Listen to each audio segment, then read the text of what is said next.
Going Through Life with Betty and Bob.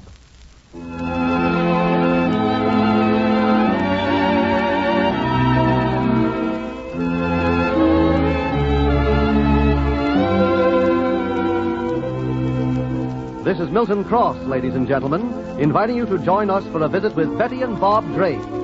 But first, a few words from a friend of yours.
When Betty returned from her conversation with Martin Anderson, the political boss of Monroe, hoping to amuse Bob with Anderson's suggestion that Evelyn Lewis was romantically interested in him, she found Bob in a very serious and preoccupied mood.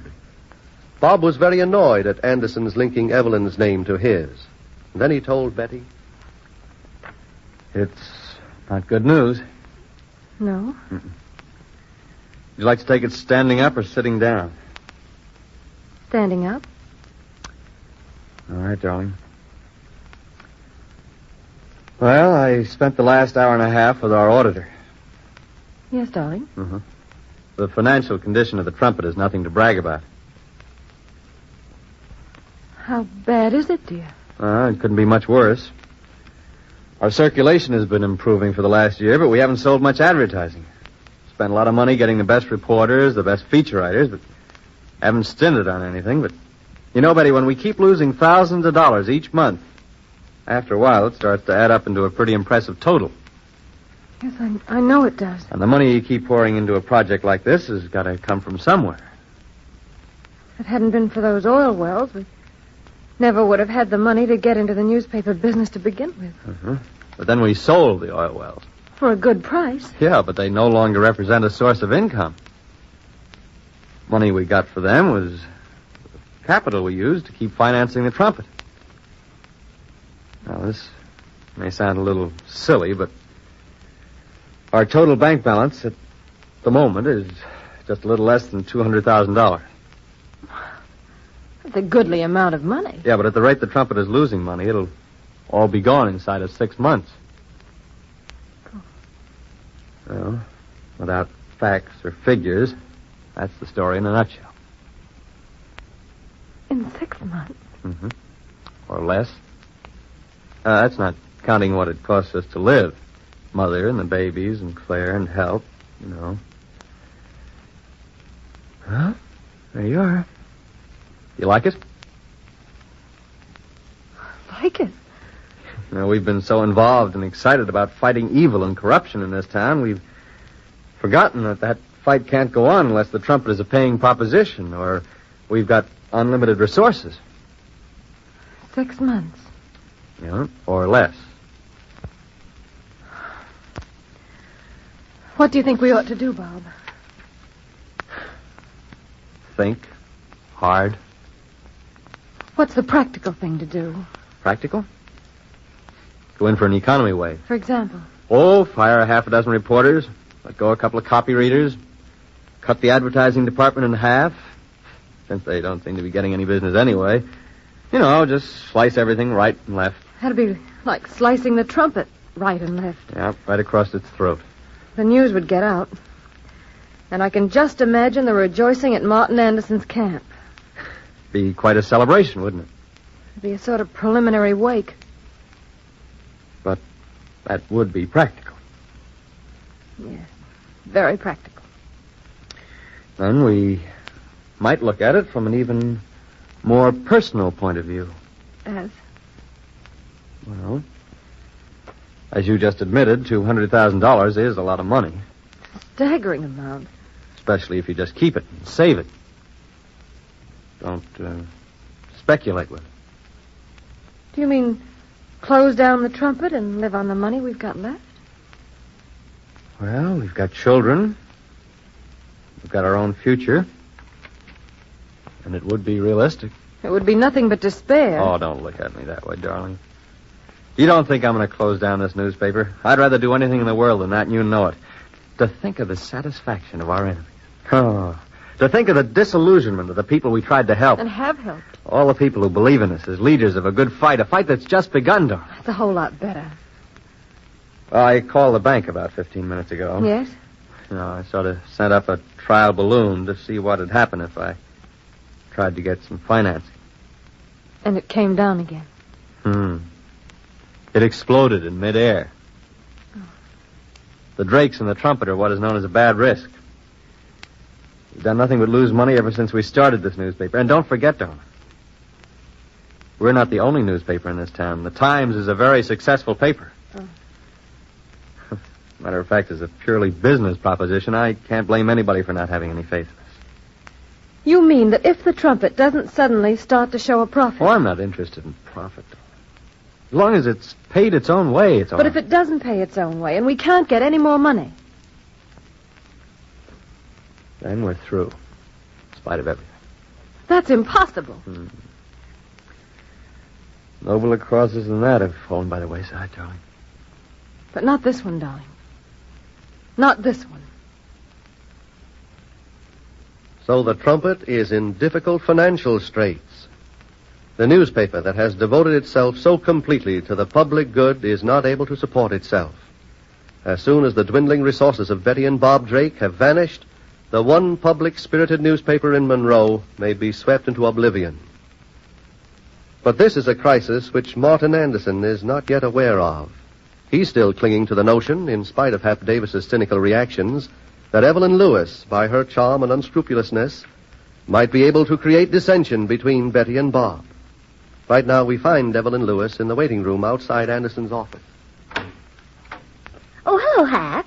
Oh, well, hello. Will you tell Martin that I'm here, or shall I go right in? Hey, stay right where you are. He's inside, dictating a letter. Is that why his secretary isn't out here? You're smart. Do you really think so, Hap? I don't know. Your friend Martin thinks so, but But what, Hap? I think you're poison. Well, that's not so terrible. At least that implies respect, It does? if not love. What's that supposed to be? A come-on? Because if it is, I'm not interested. You have the worst temper. You gave it to me. Oh, I'm sure you had it long before you ever met me. Why? Why what? Why have you got such an awful temper? I'll tell you why. When a guy like me goes along and sees things he doesn't like, he wishes he could just put them out of his way. But when he can't put them out of the way, he just sort of has to take them. And he starts to burn inside. Mm-hmm. Until he gets so mad that he puts them out of the way anyway. Exactly. Isn't it strange? What's strange? You don't frighten me at all. That's because I'm not trying. Even if you did, you wouldn't succeed. After all, you're just a boy. I'm 25. That much? I've done things and seen things. Life has made you hard. Okay. If you didn't scowl so much, you'd be rather pretty. Pretty? What's the matter? Don't you like the word? You don't use it on a man. Oh, you've got a nice straight nose, a good chin, blue eyes. Now, if there wasn't so much meanness in them... Okay. Okay, I get it. You're not so dumb after all. You're just trying to see how mad you can get me. But you won't let it happen. No. No, I'm just going to sit here and laugh. You've got such a nice smile. It's not at you. It's for you. Say, listen. You getting a salary from the boss? A salary? For what? Well, Anderson's got a whole program mapped out for you. Now, haven't you heard about it? I don't know what you're talking about. Look, you don't have to play dumb with me. We're all on the same side. Side? I really don't know what you're talking about. Martin is just a friend of mine. All right. Let me put it this way. Yes, Hap? Just between you and me, Yes, Hap. do you think you could make Bob Drake fall for you? What an absurd question. Listen, I told you we're on the same side. I hate the Drakes, the boss hates them, and you... I'm not very fond of them. Well, the boss figures that if you can get Bob Drake to go for you, it'll get his wife mad at him. And maybe they'll bust up. How dreadful. And then the trumpet will just fold up. It will? It might.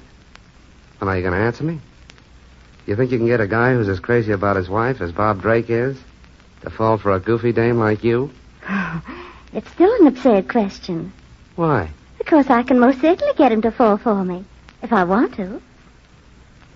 Has Evelyn Lewis any reason for such assurance that she can create a rift between Betty and Bob Drake? Does she really think that she occupies any of Bob's thoughts?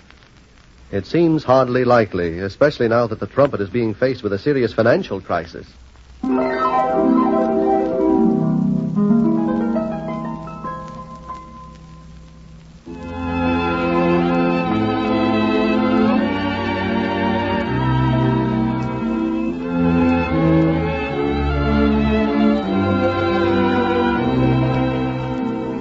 This is Milton Cross again, ladies and gentlemen, inviting you to take a moment to listen to an important message.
This program is presented over this station 5 times each week, Monday through Friday, at this same hour. Join us when we next meet Betty and Bob. Your announcer, Milton Cross.